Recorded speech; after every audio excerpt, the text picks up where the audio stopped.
Hi everyone, welcome to Tom's Manshed.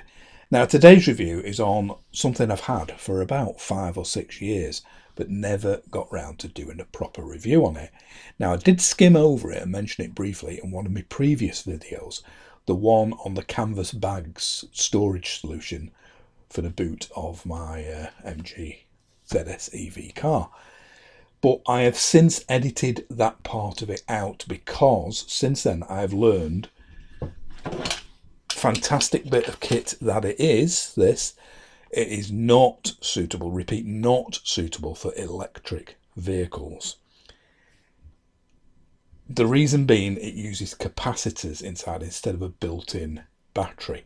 Now I'm not going to go into the details on why here because I'm going to do another video on jump starting your electric vehicle with a conventional lithium powered battery pack instead of this. So I've made this video just purely about starting a conventional ICE vehicle, internal combustion engine, diesel or petrol vehicle with this. And this has a lot of advantages over a normal lithium type or lead acid type jump starter pack. Now the difference being, this doesn't have any internal battery whatsoever. No lead acid battery, no lithium polymer, lithium ion battery whatsoever. All it is a bank of supercapacitors inside that build up a charge. Once you've charged them up, you can then dump that 14-volt charge into your dud battery to get your car going. I'm going to be showing you all that on a video starting my daughter's car very, very soon. But the way you charge this up, ready to jump start your vehicle, you can do it 3 different ways. You attach the leads to the battery in the vehicle with the dud battery that you're trying to start, and as long as it's got some residual voltage in it, anything above 5 volts, this will charge up, right up to the 14 volts required to start it from a 5-volt source. Now if you've run your battery flat cranking your engine or left your lights on or whatever, it's very, very rare it will have gone down to absolute 0 volts. There will usually be some residual charge, and as soon as you turn them lights or your fan or whatever off, that battery does start recovering a bit. And there's not enough oomph in that battery, even if it was showing 12 volts, to turn the engine because you flattened it. But there's enough to charge this up, and you'll see in the video it takes about, from a battery we started with about a battery of about 8 volts or so, it will charge this up in a couple of minutes. Now it will, maybe 3 minutes. Now if I'm charging it from a USB socket, and like I say, you get a USB A to micro USB lead with it, and a 12-volt accessory lead with it, and a nice little bag as well. And you can charge it from that USB lead. So you could charge this from a portable USB pack if you had one for charging your car, or any sort of this type of thing that you use to USB wall plug that you use to charge your phone. Now it does take quite a long while if you're using that method. I timed it from absolutely flat, no charge in it whatsoever, to the full 2 steady green lights took 17 minutes. Now that is still a hell of a lot faster than you would charge a totally flat lithium battery pack. If you're charging that from a 2 amp charger like this, if it's a 10 amp pack, it's going to take about 5 hours to fully charge from flat. This took 17 minutes. But if you're charging it from a good 12-volt battery, from like a donor vehicle, you've called your friend or your relative or whatever, or stopped a passing car, if you can't clamp these on their battery under the bonnet, and as you know, modern cars, a lot of times you can't even see the battery, it's behind plastic panels and that, you can charge it up from the 12-volt accessory socket in that car with this, and that charges in about 2 minutes from a good 12-volt battery. So really, really quick. And when you've got it on, you just wait for these lights that steadily increase, go from red to amber to green. Again, I'm going to show you this very, very shortly. They start flashing, and when they're all, and then they go steady. And then when the top two, the 13 volt and the 14 volt, are steady green, you go ahead and turn your ignition key and start your car. There's a button here entitled glow. So if you've got a diesel car with glow plugs, that you have to turn your ignition on, wait for the little light to go, or even hold it against like a spring on your ignition thing for so many minutes, like on a really old diesel car, to heat them glow plugs up. There's a facility for doing that on here. Weighs quite a bit. Just have a look at the specs online if you want to know the weight, but probably more than a lithium pack, but not too bad. And it is reasonably bulky. There's quite a big one compared to things. But like I said, the fact that there's no built-in battery pack is great, because there's no chance whatsoever of this ever catching fire. Now, I know lithium packs very rarely catch fire, but they do. I have seen them. I fly radio control models, and I have seen a couple of them burst, not into flames as such, although they can burst into flames. But if they get crushed or damaged inside or whatever, and they short out, you won't believe the amount of smoke they could produce. And I wouldn't like to be driving down the motorway with one of them going off. But no chance of that happening with this. Plus, it's not affected by temperature in any way. It doesn't matter how hot or cold it gets. You can keep this in the boot for 12 months. You never have to remember to top it up, because there is no battery to top up. With your lithium pack, you would have to sort of charge it every month or whatever to keep that battery in a fully charged state for jump starting your car. And lithium battery packs, they don't particularly like being kept in a fully charged state. If you're storing a lithium pack like that, they recommend 30 to 50% as a storage voltage. But of course, that's no good when you're using it as a jump start pack. You want it at 100%. But you've none of them problems whatsoever with this. And it works really, really well. So let's see it in action now, starting my daughter's Toyota 1600 petrol engine. So okay, so you can see now we've had the lights on and the fan on, the radio on and everything on my daughter's car. It's a 1600 Toyota petrol engine, and you can see we're down to 8.1 volts. If she turns the ignition, the fan off, turn the fan off, Nick, you'll see it starts recovering, and it will go back up to probably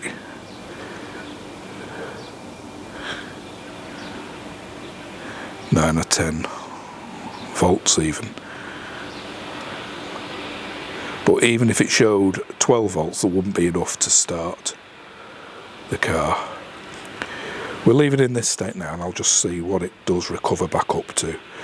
Okay, it's been about 4 minutes, and that voltage has recovered back up to 9.3 volts. But if we try to start the car now, so right, Nicky, try and start it. And again.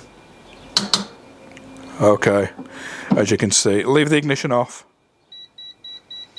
Off, Rod. Off.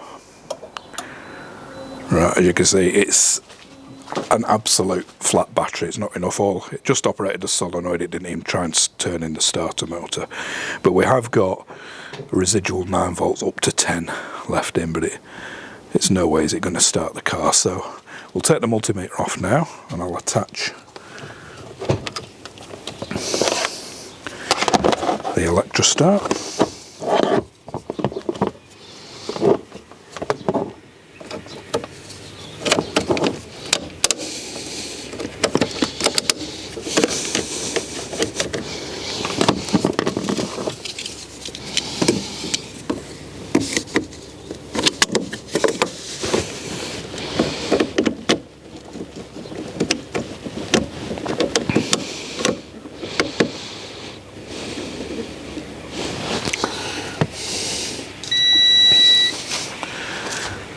So I'm not sure whether you can see that at all.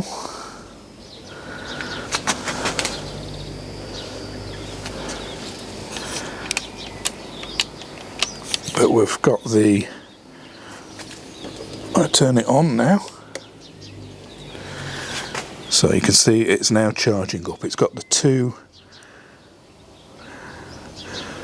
bottom red LEDs lit, and it's flashing the 9-volt one. I'll take the camera off and show you a bit closer.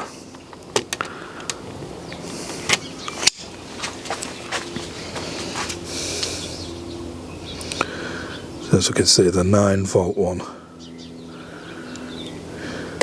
is flashing, and there's one solenoid inside the unit engaged. You may have heard that clunk. We're now up to 11 volts. And I'll do this in real time just to show you how long it takes.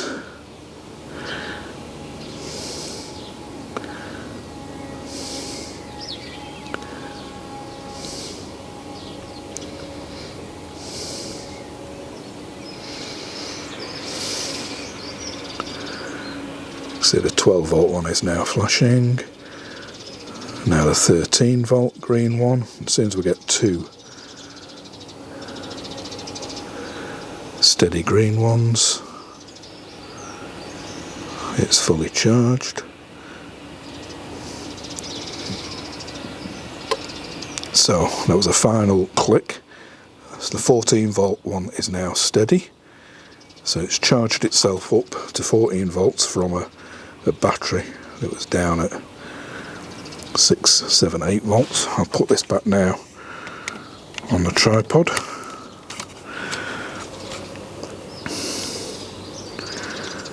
And we'll try starting the engine. Right, Nick, start the engine. Turn the fan and everything off, and just start the engine the normal way.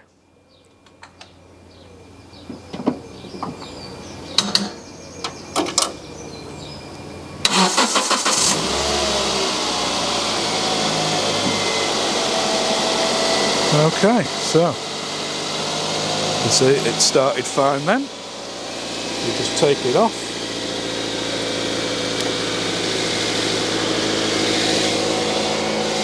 And we'll leave that engine running now to charge the battery up. So, as you saw there, very, very effective. Only took a couple of minutes. I kept it in real time to show you actually charging up. I cut 4 minutes of the multimeter out, showing the discharging of the battery, but I kept the actual charging of the Electrostart in real time so you could see how fast it was. Now, if you look here on Amazon, they show the current version, which is, I would say, improved from my version, because this now has a built-in battery pack as well. So as well as doing everything I've just described, this could also energize itself to start a totally flat battery from its own built-in lithium pack. So you got the best of both worlds there, really, and it's got a digital display. A lot dearer, £124 than your average jump starter lithium type 1. That's the one I've just shown you. That's the older model. I'm not sure, whether that's still seems to be on sale here at this site, Tool Den and various others, for about the same price. And this one does have that extra battery inside. Now, like I say, I've had it about 5 or 6 years, and I've used it to jump start my daughter's car a couple of times. Once on my Focus, a couple of times trying it out basically on the camper van, which was a 2.7 litre petrol engine, Toyota engine. I've never tried it. I've never had a diesel vehicle since I've had this. So I've never tried it on diesel, and they do take more to crank over with the higher compression. But like I say, up to a 2.7 litre petrol engine, it started no problem whatsoever. Now, during that video, you'll have noticed I used this multimeter. And I've recently got this because my other one was a bit long in the tooth. And I'll put a link below on Amazon where you can get this one. I think it was 27 quid, something like that. And I really like it. I like the display, the fact that it's a black background and the figures are sort of like a white, pale blue, really. And it's really good to see in sunlight as well as pitch black. It's you can see it in total because it's like a permanent backlight on it. And it works really well. And you get it with your standard probes. And also, what I used in that video, 2 crocodile clips. And you also get a temperature thermocouple to measure temperature.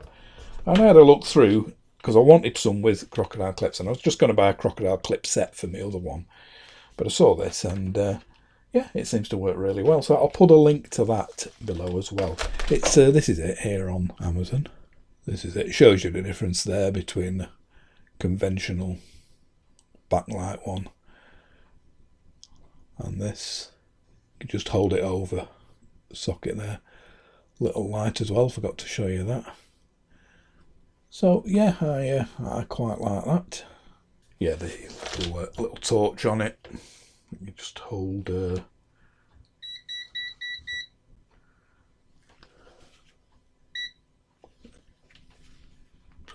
yeah, it's not very bright, but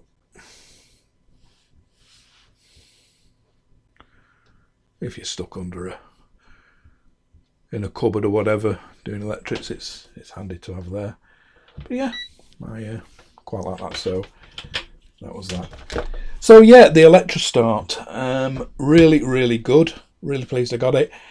Not going to be much use to me now in my electric vehicle though, because of the reason I said. You can't use a capacitor because it's just one massive oomph that dumps it straight in response to a drop to crank over your engine. You need a steady flow, like a normal jump start from a 12-volt battery, to energise the systems in an electric vehicle. And I had it confirmed by Sealey. I emailed them, and the technical department at Sealey said yes, they are not suitable for electric vehicles. So like I say, I'm going to do another video. I'm going to get myself a little battery pack, preferably when they come in Lidl's, and do one on starting or energising your EV battery with one of them as soon as I get one. So keep an eye out for that video. I hope this has been of some use. If you're thinking of getting one of these for your diesel or your petrol car, I thoroughly recommend one.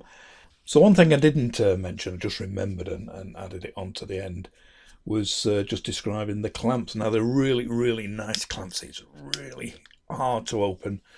The dead chunky copper contacts, and instead of it relying on getting all the connectivity to the opposite piece just through the spring or whatever, it's got a separate piece of wire soldered on between each half, so each actual thing is totally linked in, and it's a hefty, nice soft silicon cable. So again, good quality on them clamps, and it's covered in a rubber shock resistant armour. So yeah, would thoroughly recommend one for a petrol or diesel car. Like I mentioned before, stay tuned for the review I'll be doing on a conventional one, lithium type booster pack, using that with an EV. So loads more reviews coming up, as well as me usual techie type things, gadgets and gizmos. Totally left field for me, coming up very soon, is a tooth whitening kit review. So yeah, I'll go into that in more detail in the video. Not my usual thing, I know, but I'm busy each day putting these tooth whitening strips on and taking pictures to compare. But that's another story, so you'll have to stay tuned for that. So if you do like these videos, don't forget to subscribe by clicking the picture of the little shed here, and there'll be another one along very, very soon. Thanks again for watching. Bye for now.